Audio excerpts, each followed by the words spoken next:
کبھی آپ نے سوچا مدینے سے نکلے ہوئے صحابہ افریقہ کی سرزمین پر اسلام کیسے پھیلا ہے؟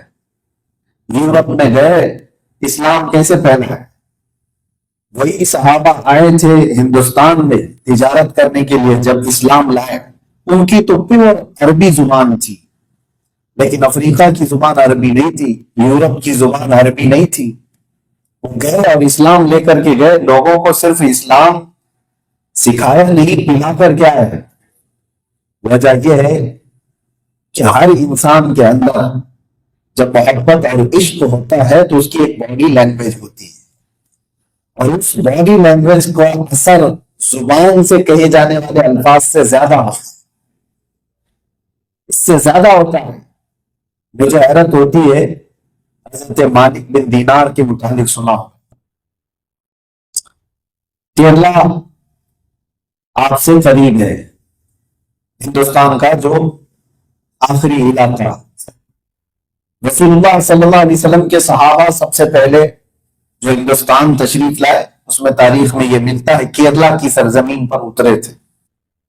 وہاں پر ایک راجا بھی تھا، اس نے یہ صحابہ کو دیکھ کر کے ان سے پوچھا کہ تم لوگوں کا دین کیا ہے، کہاں سے تعلق ہے؟ انہوں نے بتایا مکہ مکرمہ میں محمد رسول اللہ صلی اللہ تعالی علیہ وسلم کے ہم پیروکار ہیں۔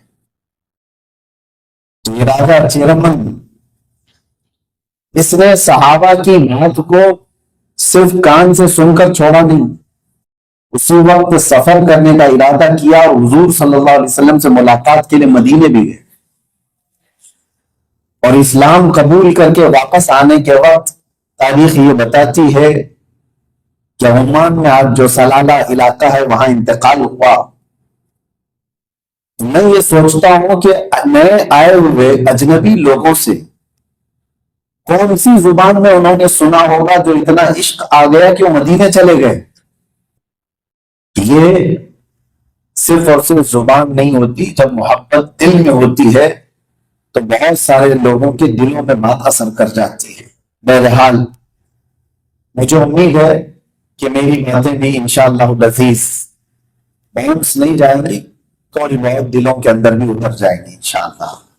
قرآن پاک میں اللہ تعالیٰ فرماتا ہے اَرَأَيْتَ مَنِ اتَّخَذَ إِلَٰهَهُ هَوَاهُ، اے رسول کیا آپ نے نہیں دیکھا بہت سارے لوگ ایسے ہیں جنہوں نے اپنی خواہشات کو ہی اپنا خدا بنا لیا ہے۔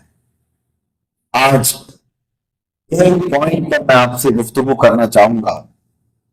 موسٹلی سب کا یہ حال ہو گیا ہے کہ ہم جس کو خدا مانتے ہیں وہ کون ہے؟ اللہ کی بارگاہ میں سجدہ ریز ہوتے۔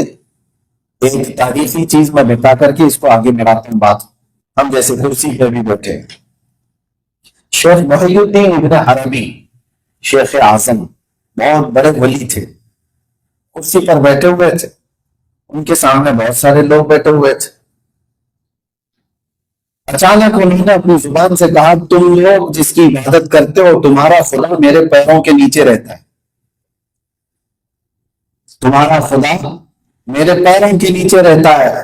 اتنی بات سن کر کے سب گھبرا گئے، ان کو کیا ہو گیا کہ یہ خدا کے بارے میں ایسی بات کر رہے ہیں کہ خدا ان کے پیروں کے نیچے رہتا ہے؟ سب اٹھ کر کے بھاگ گئے ہیں کہ یہ کافر ہو گیا ہے، یہ مولوی اس کی زبان سے پتہ نہیں ایسے جملے نکلتے ہیں، یہ کافر ہو گیا۔ سب چلے گئے، دو لوگ بیٹھے رہ گئے لاسٹ تک۔ میں نے پوچھا حضور آپ کے ایسا کہنے کا مطلب کیا تھا؟ کیا یہ کفر کا جملہ نہیں ہے؟ آپ یوں کہہ رہے ہیں کہ تمہارا خدا میرے پیروں کے نیچے رہتا ہے۔ تو شیخ محی الدین ابن عربی نے کہا رکو میں تمہیں بتاتا ہوں، میں نے جو کہا وہ سچ کہا۔ کہا کیسے؟ چٹائی اٹھائی اپنے پیروں کے نیچے سے، سونے کے اور چاندی کے سکے پڑے ہوئے تھے، کہا اسی کی وہ عبادت کرتے تھے، یہ جتنے آئے ہوئے تھے یہ اس کی عبادت کرنے والے لوگ ہیں، یہ دولت کے پجاری ہیں۔ میں نے یہ کہا کہ تمہارا خدا میرے پیروں کے نیچے رہتا ہے، میں نے یہ نہیں کہا کائنات کا خدا میرے پیروں کے نیچے۔ تمہارا خدا جس کی تم عبادت کر رہے جس کی تم پرستش کر رہے ہو. میرے عزیزوں، قرآن میں بھی اللہ نے یہ فرمایا بہت سے وہ لوگ ہیں جو صرف اپنے خواہشات، اپنی تمنائیں حاصل کرنے کے لیے اتنے دوڑ رہے ہیں کہ جیسے اس کو خدا سمجھ لیا ہو کہ جو وہ چاہے وہ ہو جانا چاہیے. میرے تقریر میں آنے سے پہلے میرے پاس بہت سارے سوالات آئے آرمی لوگوں میں سے یا سری لنکن نوجوانوں میں سے. میں اسی کے سلسلے میں آپ کے سامنے گفتگو کرتا ہوں. کچھ باتیں آج کے نوجوانوں کا ایک بہت بڑا مسئلہ ہے، اینزائٹی، بے چینی، بے قراری. یہ کیوں آتی ہے؟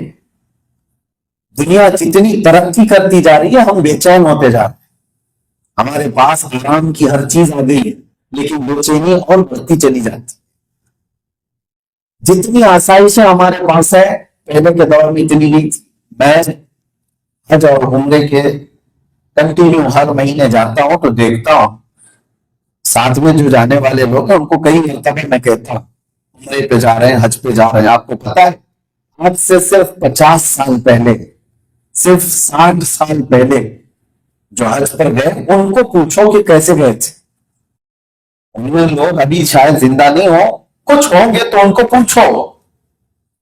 وہ پانی کے جہاز سے نکلتے اور جدہ میں جا کر رکتے، پھر جدہ سے لے کر کے مکہ جانے تک ان کو 3 دن لگتے تھے. اونٹ پر بیٹھ کر جاتے ہیں.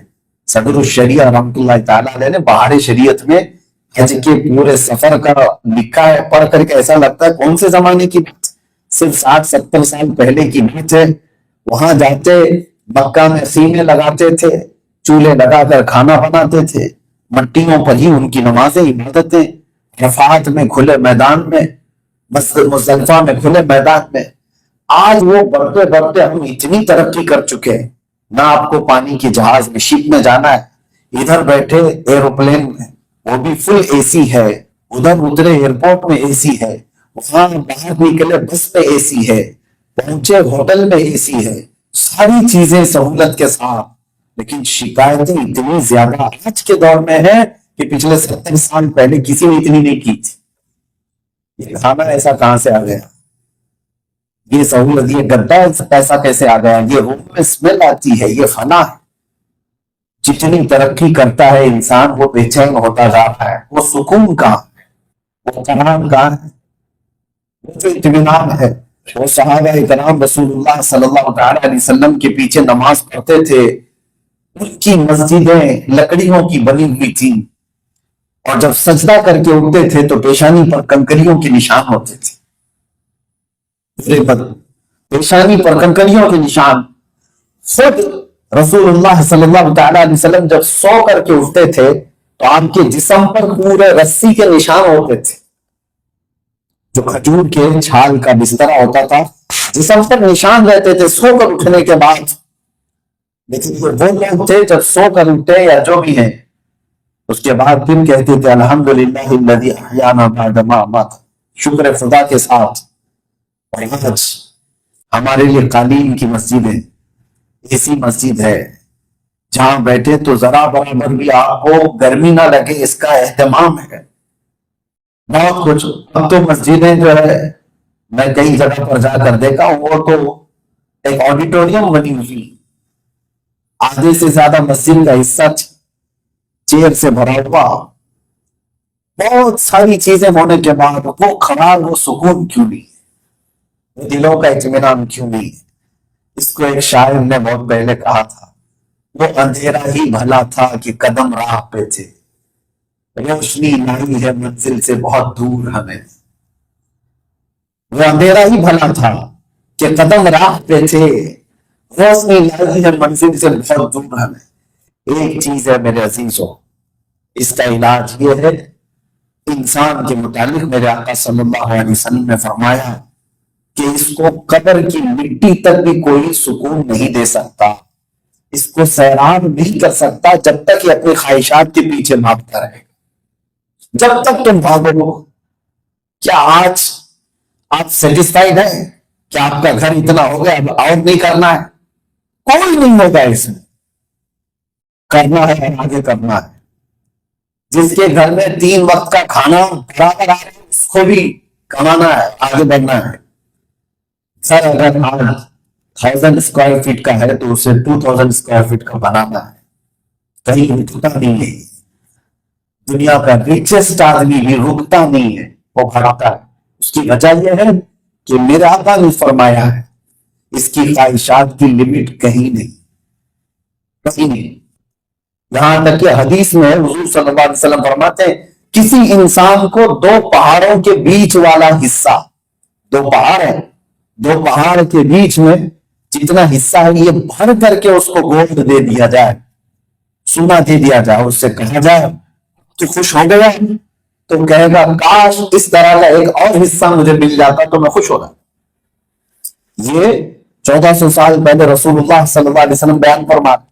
اور پھر فرماتے ہیں اگر اس کو 2 پہاڑوں کے بیچ کا حصہ ایک اور دے دیا جائے، اور ایک بڑا حصہ دے دیا جائے، اس سے پوچھا جائے اب تو تیرے پاس اس طرح کی 2 چیزیں آ گئی، وہ کہے گا کاش تیسری ہو جاتی تو پھر اور مزہ. اولاد بھی ہے، رشتے دار بھی ہے، بہت سارے لوگ ہیں. تو میرے عزیزوں اس کی لمیٹیشن کہیں ہے ہی نہیں. انسان کی خواہشات کو کہیں آپ روک ہی نہیں سکتے. کہاں جا کر کے پھر رکے گا؟ کون سی چیز ہے جو اس کو قرار دے گی، اطمینان دے گی؟ ایک ہی چیز ہے، ایک ہی راستہ. میرے آقا صلی اللہ علیہ وسلم نے علاج میں بیان فرمایا لا یؤمن احدکم حتی یکون ہواہ تبعا لما جئت بہ. اس وقت تک تمہارا ایمان بھی کمپلیٹ نہیں ہو سکتا جب تک تمہاری یہ جو خواہشات ہیں وہ میری مرضی کے مطابق نہ کر دو.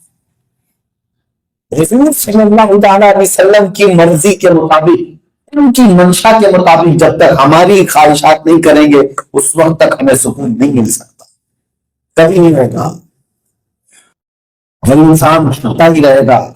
اس سے اگر صرف یہ خیال آ جائے میں میرے نبی کی مرضی میں خوش ہے تو پھر دیکھو اس کو آدھی روٹی پر بھی خوش ہو رہا ہے، آدھی روٹی پر بھی خوش ہے.